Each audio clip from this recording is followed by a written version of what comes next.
Yo, welcome back to some more battles. We are in the Open Great League again, and we're going to be running the Shadow Annihilape with the Diggersby and the Dedenne in the back.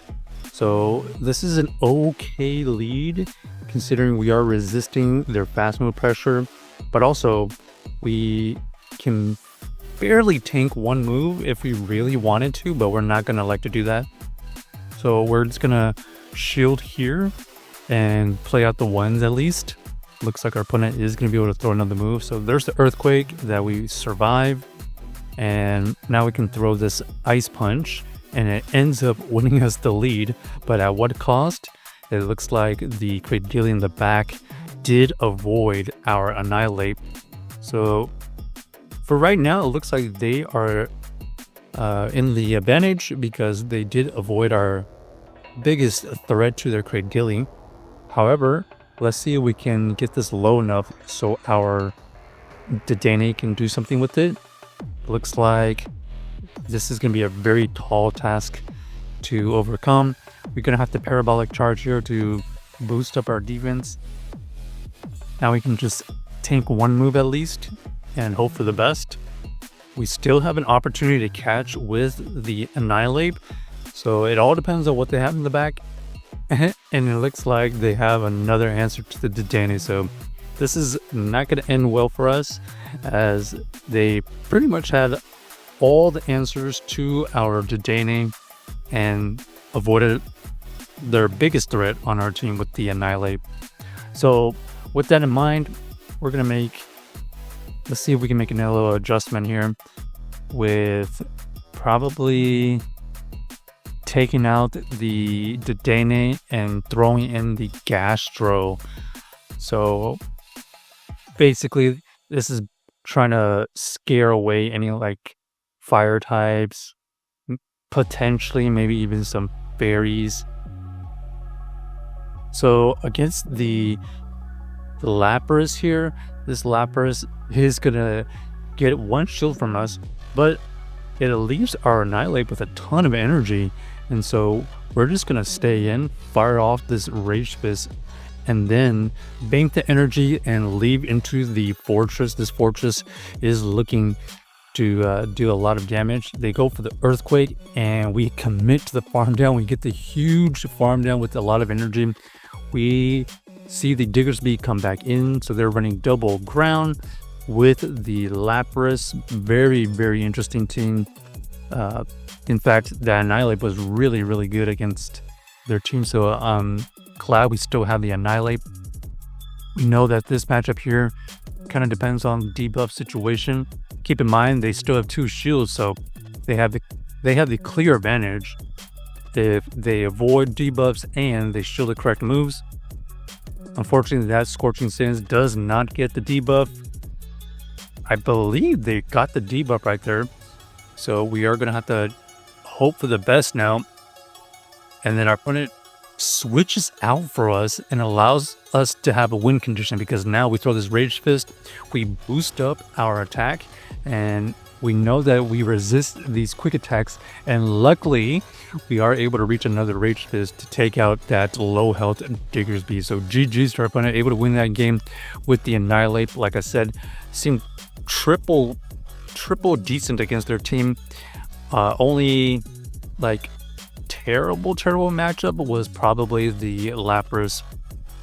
All right, really good lead here. They swap into their Toxicroak and they have no chance to flip that switch.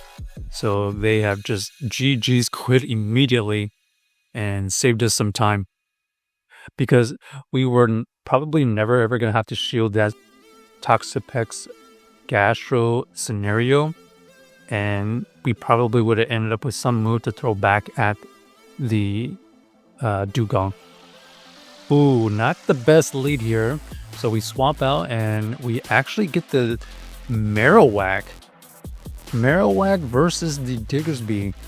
This is pretty favorable for us if we can proc a debuff, but unfortunately no debuff there. However, we are still very tanky. We are able to get to another Scorching Sands, and it looks like our opponent decides to tank the move. Bone Club is not enough to take us out, so we just chip away with this Fire Punch.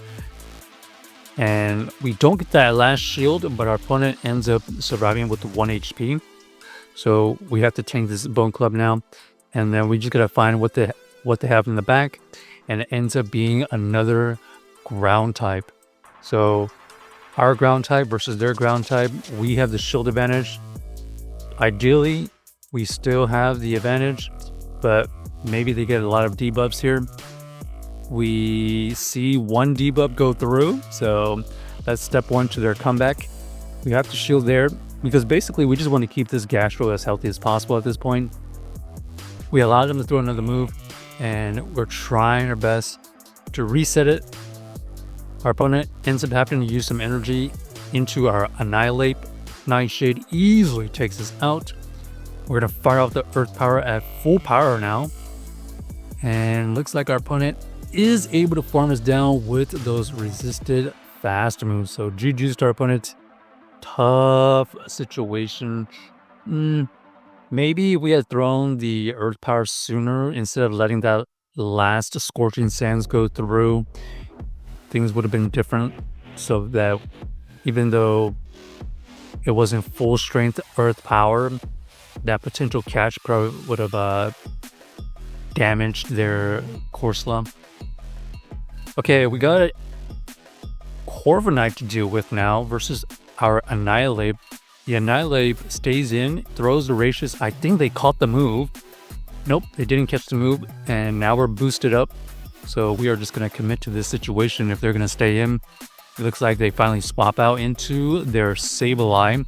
Sabler meets our Diggersby, and this is pretty favorable for us as we are really not taking any fast move pressure, and we are dealing decent charge moves. We are also not really doing fast move pressure, so that kind of equalizes, but we are just way tankier than this thing. We did get the debuff, so this is even more favorable for us. Another Scorching Sands is going to be used, takes out the Sableye, and now they're trying to win the game with 2 shield. Backline Swampert is revealed. We know that we can tank 1, so we just let this go. And okay, they actually decided to come back in with their Corviknight, so we're going to get a shield here or get the decent damage. So there's the shield. This allows us to get to this Body Slam here. Oh, the Body Slam takes out the Corviknight from that range, and we are going to be able to win that game. So GG's to our opponent. Check out the team if you haven't already, and let us know if you enjoyed the video.